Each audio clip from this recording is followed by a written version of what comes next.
रंजीत भाई ने, स्वप्निल भाई ने, इन तमाम सारे लोगों ने जो आज मुझे एक विषय दिया है,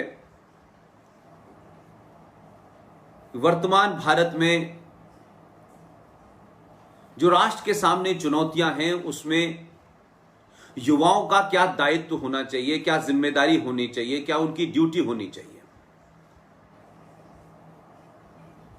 मुझे लगता है कि ये विषय शायद इसलिए भी महत्वपूर्ण है कि हमने 70 सालों में चुनाव जीतने का, चुनाव हारने का, सत्ता प्राप्त करने का, सत्ता पे बने रहने का, ये तमाम सारे खेल देखे। और ये देश जब आजाद हुआ तो जो शुरू के 10 साल होते हैं, 5 साल होते हैं, अगर हम देशों की तारीख को पढ़ें, इतिहास को जानें, तो जब भी कोई देश किसी उपनिवेशवाद से अपने आप को स्वतंत्र कराता है तो शुरू में का जो 8-10 साल का कार्यकाल होता है उसमें राष्ट्र निर्माण के लिए काम किए जाते हैं और राज्य जो है वो पूरी तरीके से राष्ट्र को केंद्रित करके काम करता है। हम शायद उन अभागे लोगों में से हैं कि एक लंबी लड़ाई के बाद आजादी मिली, लेकिन आजादी के बाद जो राष्ट्र निर्माण का काम होना चाहिए था, जिसमें किसी पार्टी, किसी दल, किसी विचारधारा, ये सब पीछे रहनी चाहिए थी, वो नहीं हुआ। और ये देश पहले दिन से, और आजादी के 1 साल पहले भी ले लें, सन 1946 को भी ले लें, तो ये देश लगातार चुनाव जीतने हारने, चुनाव के साथ में जो आपकी मजबूरियां होती हैं, जो आपकी बंधन होते हैं, चुनाव जीतने के जो गणित होते हैं, आप इस मुल्क की आजादी से पहले ही उसमें शामिल हो गए। और हमारे लिए तो ये बात और भी तकलीफ दे इसलिए है कि हम आजादी नहीं हुए। एक सीधे तौर पर आजाद देश बनते तो भी शायद ये चुनावी लड़ाई शुरू होती तो भी हमारा नुकसान नहीं होता। लेकिन एक देश अपने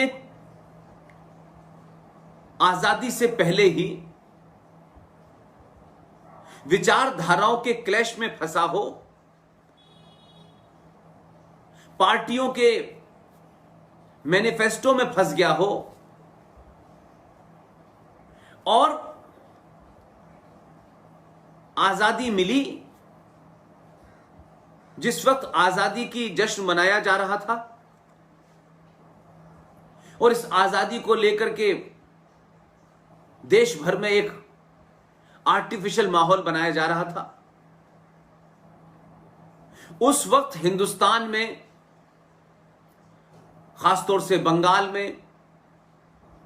और पंजाब में, लाशों के ढेर लगे हुए थे। यह देश आजाद तो हुआ, लेकिन 2 भागों में खंडित हो गया। यह लड़ाई, यह आजादी की जितनी भी गाथाएं हैं, उन गाथाओं को जब तक भारतीय जीने की कोशिश करते, इस आजादी का जश्न मनाते, घर घर में दिए जलते, घर घर में 1000 साल की पराधीनता से आजाद होने की खुशी मनती, लेकिन स्वार्थी और लालची नेताओं ने इस आजादी को, इस स्वतंत्रता को अपनी अना का मसला बनाया और 15 अगस्त 1947 से एक दिन पहले ही यह देश बंट गया और लाखों लोग मारे गए।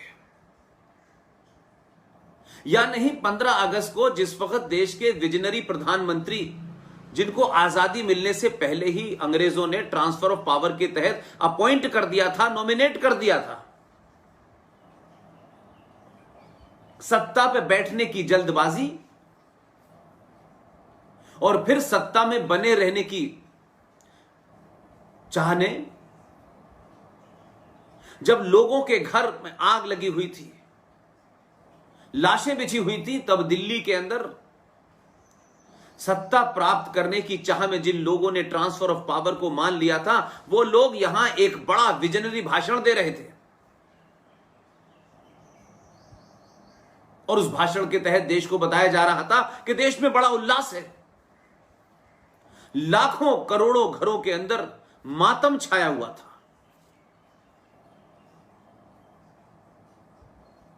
हमने सत्ता की इस लड़ाई में लाखों लोग, लाखों स्वतंत्रता सेनानी, आजाद हिंद फौज के 26,000 सैनिकों का बलिदान,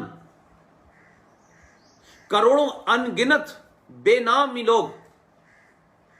जिनके नाम नहीं पता हैं, उन सब के बलिदानों पर पानी फेर दिया। इसलिए राष्ट्र निर्माण का काम इस देश में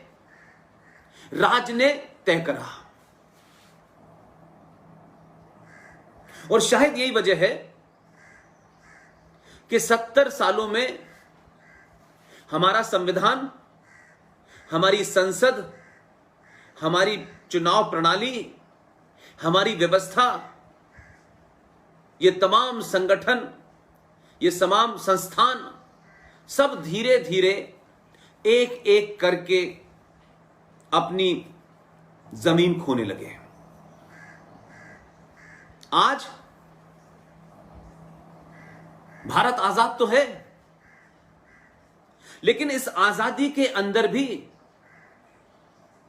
जो असली आजादी के दीवाने थे, जिन्होंने अपना घर परिवार, पूरे पूरे खानदान की आहुति दी, आजादी के बाद जो अंग्रेजों के चाटुकार थे,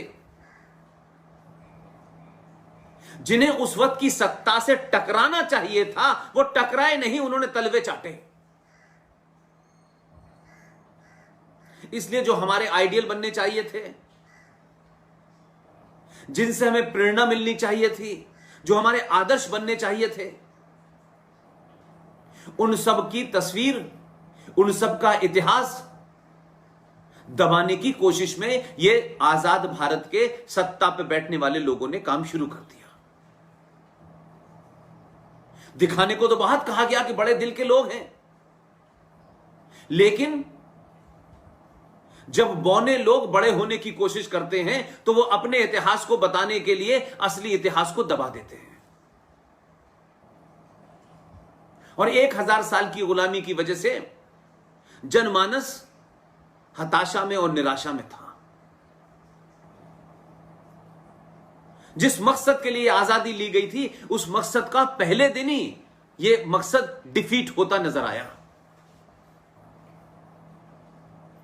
और राज्य और राष्ट्र के बीच की दूरी इस तरीके से आपस में मिला दिया कि लोगों को यह बोध ही समाप्त हो गया,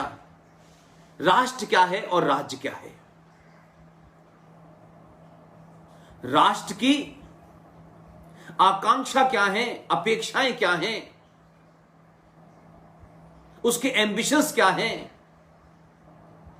उसकी प्रेरणाएं क्या हैं, उसके मूल्य क्या हैं, उनके सरोकार क्या हैं, उनकी संस्कृति क्या है, उनका इतिहास क्या है, इस राष्ट्र को